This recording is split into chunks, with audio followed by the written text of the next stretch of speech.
Bizdən sizə kanalında hər birinizi xoş gördük əziz izləyicilər.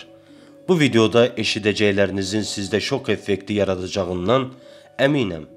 Ölkədə baş verənlərə baş sındırmaq üçün çox şahəli təhlil aparmaq lazımdır.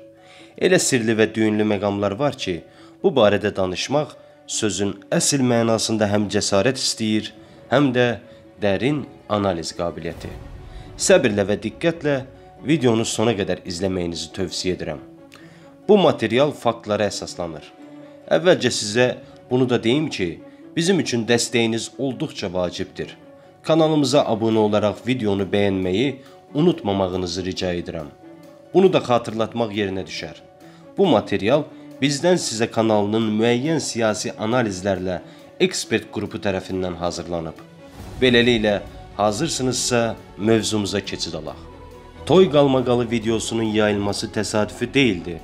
Bununla köhnə qvardiya sona qədər döyüşəcəyini nümayiş etdirdi. Abel Məhərramov kimi qorxaq bir adam cəsarətə gəlibsə və prezidentə yox, Ramiz Mehdiyevə az qala açıq mətnlə bu ölkəni siz qurmusunuz, biz xırda adamıq, sizə borcluyuq deyirsə, buradan çıxan bir nəticə var. Onu inandırıblar ki, qorxmasın, ciddi proseslər gedir və revanş günü yaxındadır. Hər şey gün kimi aydındır. Bütün kartlar açıldı. Videonu diqqətlə sona qədər izləyin. Daxili siyasətdə baş verənlər doğrudan da adamı dəhşətə gətirir. Rusiyanın oyunu hər kəsə məlumdur. Rusiya açıq şəkildə də Azərbaycanda dövlət çevrilişi edə bilərdi, əgər Türkiyə 11.000 əskərlə Azərbaycanda gövdə göstərisi etməsəydi. Artıq bütün daşlar bir-bir yerinə oturur. Arada gəzən söz-söhbətlər açıq-aşkar danışılır son vaxtlar. Bütün bu baş verənlər hardan və necə başladı? Nə oldu da başladı? Maraqlı sual deyilmi?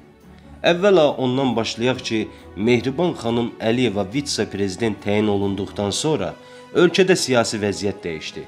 Mehriban xanım daha çox gənc kadrlara üstünlük verilməsindən yana olduğu üçün bu köhnələrin xoşuna getmədi. Siyasətdə və ölkə iqtisadiyyatında xüsusi çəkisi olan vəzifəlilər Mehriban xanıma qarşı eyni cəbhədə birləşməyə başladılar. Mehriban Əliyeva daha çox müstəqil siyasət yürüdülməsindən yanadır və bu səbəbdəndir ki, ölkədəki klanları zərərsizləşdirmədən bunun mümkün olmayacağını anladığı üçün Prezident İlham Əliyevlə yeni düzənin qurulması yoluna qədəm qoydu. Heydər Əliyev dönəmində fısıldamağa belə qorxanlar qəfil media üzərindən səs-küy qaldırmağa başladılar. Beləliklə, klanların amansız müharibəsi başladı. Rusiyadan maliyyələşənlər bir neçə cəbhədən prezidentə və ailəsinə hücumlar etməyə başladılar.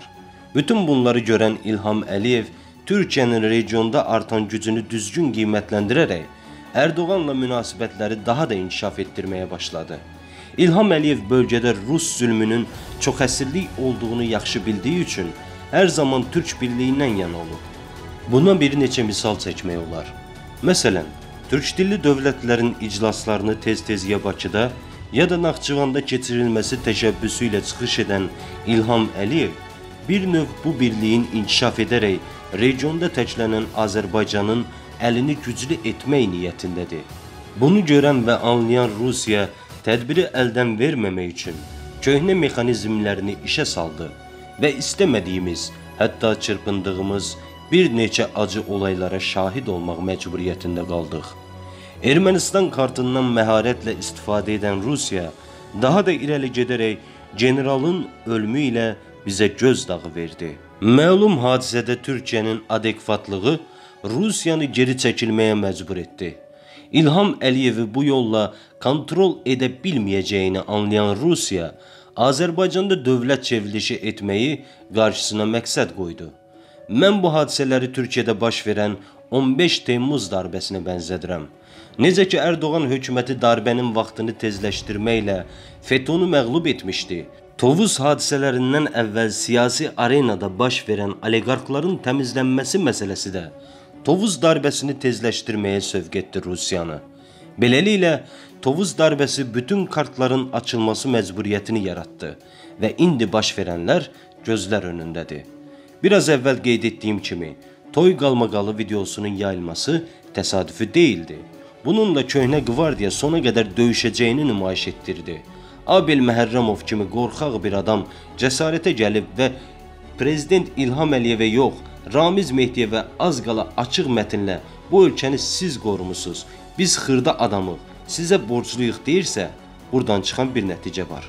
Onu inandırıblar ki, qorxmasın. Ciddi proseslər gedir və revanş günü yaxındadır. Baş verənləri ədalətin təntənəsi və yaxud ikinci hakim ailənin qəti qələbəsi kimi dəyərləndirmirəm.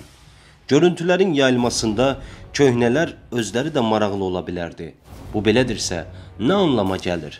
İstisna etmirəm ki, köhnə klan özünə yeni və gizli bir lider seçib. Klanın içindəki rəhbəri və ağsaqqalı isə xaç atası rolunda qalmağa razı olub və yeni liderin xeyir duasını verib. Yeni klan lideri köhnələrin resursu ilə qısa bir zamanda reklam oluna bilər. Bu şəxs kimdir? Bu suala cavabı az adam bilir. Rəsul Quliyev də həmin şəxsə siyasi və maddi dəstək verə bilər. Yeni varis Əli İnsanov və Ramiz Mehdiyevin barışmasını istəyə, hər kəsi bir nöqtəyə vurmağa dəvət edə bilər. Bir sözlə, son zamanlar aparılan siyasətin durdurulmasına start verilə bilər. Az qala əl-üz yumağa gedəndə də icazə alan deputatların özbaşına ədalət carçısı ola biləcəyi ehtimalı yoxdur. Lakin toy qalmaqalı sıradan hadisə deyil. Yeni komandanın hakimiyyət dəhlizinə gəlişi köhnələrin biznes maraqlarını darmadağın edib. Biznes ancaq biznes, heç bir şəxsi məsələ yoxdur deyən köhnə qvardiya isə yenilərə güc nümayiş etdirir. Siyavuş Novruzov kimi biri cəsarətlə özü və ambusman olan xanımı ilə toya gedir və əcəb eləmişəm, satqın deyiləm, şərəfim var deyib xaç atasına sadiqlik nümayiş etdirirsə, deməli, proses davam edəcək. Və yaxın vaxtlarda bir çoxları o cümlədən Allah şükür Paşazadə də mövqeyində dəyişiklik edə bilər. Bir sözlə, vəziyyət ağırlaşır. Heç bir lider yaranmış vəziyyətdə söz sahibi ola bilmir. Belə situasiyada hər kəs özü liderə çevrilə bilər. Qarşıdan ağır payız gəlir. Prezident üçün ona dönük çıxanları dərhal əzmək də risklidir. Qarabağ savaşına başlamaqda, uzun müddət karantini sərtləşdirmək də imkansızdır. Vəziyyətdən çıxış yolları mövcuddur və bunlar sosial şəbəkədə müzakirə edilmir. Ramiz Mehdiyevin Təhlükəsizlik Şurası üzvlüyündən və AMEA-dan çıxarılacağı ehtimalı böyükdür və o tam gizli fəaliyyətə keçəcək. Lakin onun istefaya getməsi sondurmu? Və akademik bunu niyə hesablaya bilmədi? Suallar qalır. Bu videonun da sonuna gəldik. Videomuzu izlədiyiniz üçün hər birinizə təşəkkür edirik.